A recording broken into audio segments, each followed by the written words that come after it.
نحمده ونصلي على رسوله الكريم أما بعد فأعوذ بالله من الشيطان الرجيم ربنا آتنا من لدنك رحمة وهيئ لنا من أمرنا رشدا۔ ہر قسم کی حمد و ثناء اللہ رب العالمین کے لیے ہے، اور درود و سلام ہو امام الاولین والآخرین خاتم النبیین جناب محمد الرسول اللہ صلی اللہ علیہ وسلم کی ذات اقدس پر۔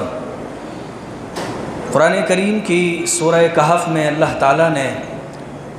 اصحاب کہف کی ایک بڑی عظیم دعا ذکر کی ہے۔ اصحاب کہف جن کے بارے میں عیسائی بہت اچھے طریقے سے جانتے ہیں، اور ان کی کتابوں میں ان کے واقعات، ان کی کہانی بہت مشہور ہے،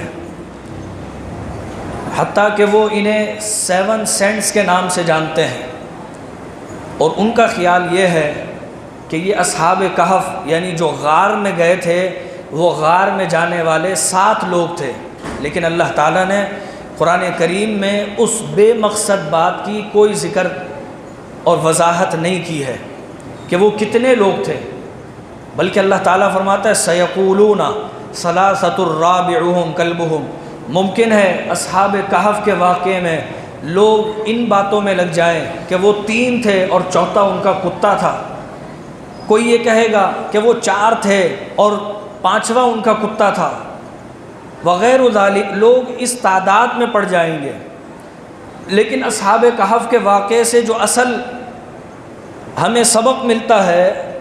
وہ سبق لوگ اس سے دور رہیں گے۔ اللہ تعالیٰ نے قرآن کریم کی سورہ کہف میں اس کے اہم اہم پہلوؤں کو ذکر کر کے پھر ان کی دعا ذکر کی ہے۔ یہ عام لوگ تھے اور کوئی نبی نہیں تھے، اور یہ ایلیٹ کلاس سے تعلق رکھنے والے نوجوان تھے، یعنی مالدار ترین لوگ تھے یہ۔ اور ان کے ذہن میں یہ بات آئی کہ ہمارے علاقے میں، ہمارے ماحول میں لوگ جو طرح طرح کے معبودوں کو پوجتے ہیں، یہ غلط ہے، ایک رب کی عبادت ہونی چاہیے۔ جب اللہ تعالیٰ کے حکم سے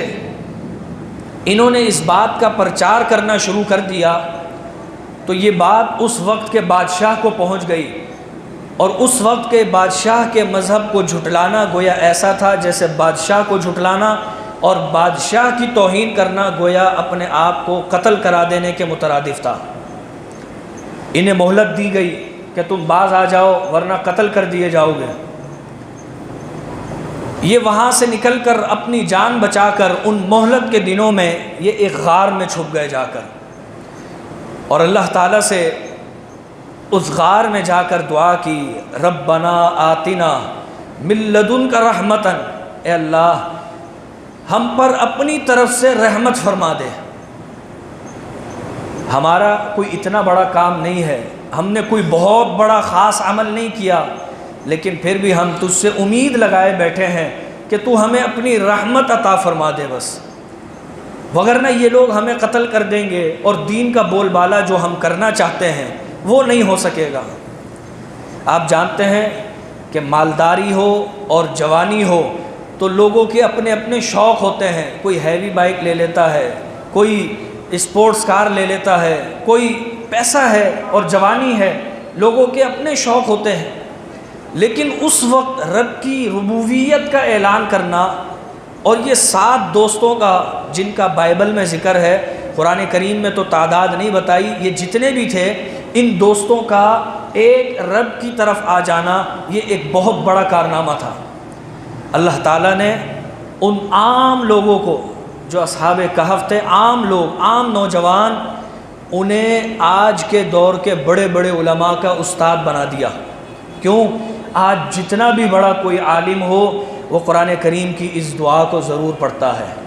اس دعا کو اللہ تعالیٰ نے ان کے الفاظ کو عربی میں قرآن کریم کی زینت بنا دیا، یعنی اللہ یہ سمجھانا چاہتا ہے کہ اگر اخلاص ہو بندے کے اندر، اور وہ بھلے نبوت کے درجے پر نہ ہو، کوئی عام آدمی ہو، لیکن توحید اور اخلاص اس کے پاس ہو، تو اللہ اس کو بھی دنیا و آخرت کی کامیابیاں دے سکتا ہے۔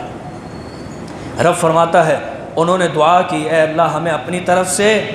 رحمت عطا فرما دے، وَهَيِّئْ لَنَا مِنْ أَمْرِنَا رَشَدًا، اور ہمارے اس کام میں ہمارے لیے آسانی اور رہنمائی والا معاملہ فرما دے۔ ہمیں پتہ نہیں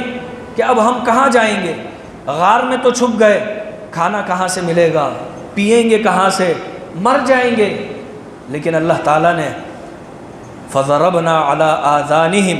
فِي الْكَهْفِ سِنِينَ عَدَدًا، اللہ فرماتا ہے